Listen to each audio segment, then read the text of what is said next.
cost $1 billion to build and is the hub of US air operations across the Middle East. Located in the Gulf state of Qatar, 20 miles from the capital Doha, Udeid Air Base is the size of a small town. More than 10,000 American military personnel are stationed here, and for the past 3 years, it's been the nerve centre of the coalition air war against Islamic State. That air operation is directed from inside here, this $60 million Combined Air Operations Centre known as the CAOC. In here, personnel from a dozen nations direct the air campaign over both Iraq and Syria, managing missions and one of the most complex air wars ever seen.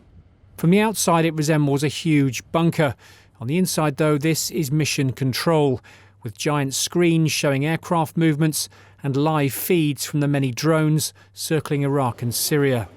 Hundreds of people work here, analysing the air war on IS. Among them, dozens of British personnel. Yeah, it's amazing, isn't it? From the outside, it looks just another sort of sandy-coloured building on the airbase. Inside, up to 700 people. It's the intelligence to understand what's going on, both with those people we're fighting, those people who are operating the same airspace, and the airspace is very congested. It's a very complex operating environment. So they're helping make sense of that environment to us. And yes, through to the elements of all of the deep intelligence and targeting work that allows us to prosecute our targets. Outside in the 50-degree heat, evidence of the vast American arsenal now aimed at IS. These KC-135 Stratotankers first entered service in the 1950s. Today they're still flying, providing the air-to-air refueling so vital to the coalition air campaign. Al-Udeid is so busy it has the tempo of an international airport, with an aircraft taking off or landing here every 10 minutes. Around 100 British personnel are based here, and for the man in charge of the UK's air campaign, himself a former Typhoon pilot, they're playing a vital part in the defeat of Daesh. I mean, the UK contribution and the Royal Air Force contribution has not only been vital over that 3 years, starting with humanitarian aid drops over Mount Sinjar and rapidly turning into challenging kinetic operations for Tornado and then Typhoon, our ISR forces who are in from the outset. I mean, it has seen the Royal Air Force operate at a tempo, a scale and a collective weight and rate of effort that we've probably not seen over that 3-year period since 1945. And throughout that time, our crews in the air, our ground crews, our intelligence staff, our imagery analysts, everybody who is there supporting the effort has been just brilliant. Coalition air power has proven key in the battle to defeat Islamic State. And while for now these airborne filling stations stand idle on the tarmac, their next mission won't be far away. On a combat mission against Islamic State, a British Typhoon takes on fuel from a US Air Force tanker. Opshader has seen the RAF flying at its highest tempo for 25 years, launching more than 1,500 airstrikes, a number second only to America. With the ground war now focused on its de facto capital, Raqqa, IS is now fighting a bitter defensive war. Britain, a key player in this evolving battle.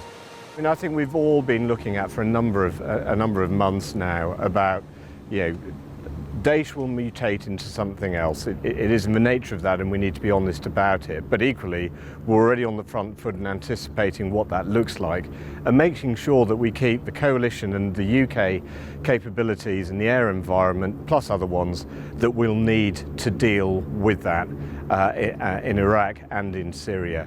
But in terms of Daesh's will to fight, their capability, any sense that they were somehow going to be here for decades, well, I think they've been sadly disabused of that idea.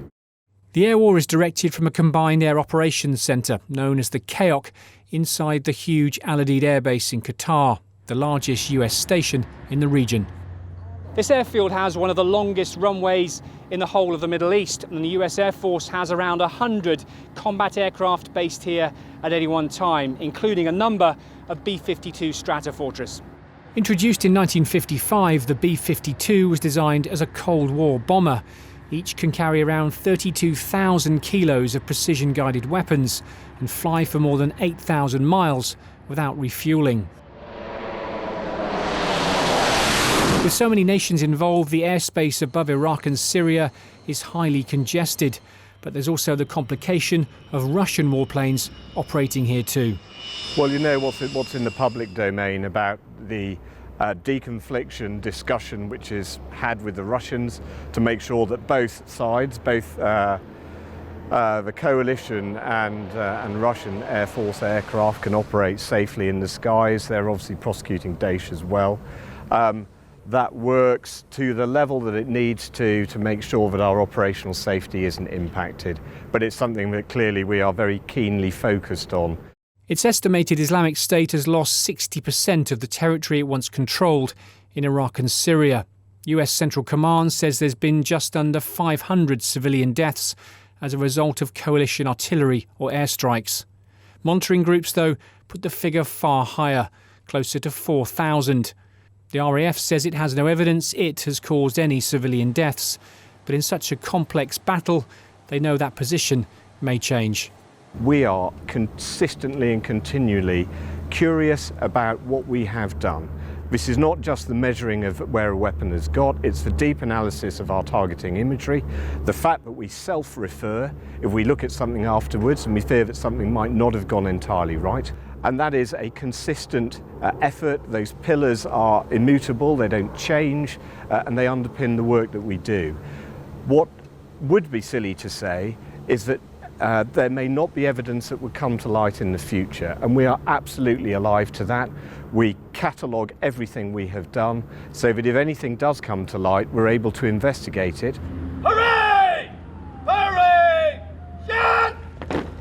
For the British military stationed at Al Udeid, this evening is a chance to mark a conflict from the past, a sunset ceremony on the anniversary of the Battle of Britain.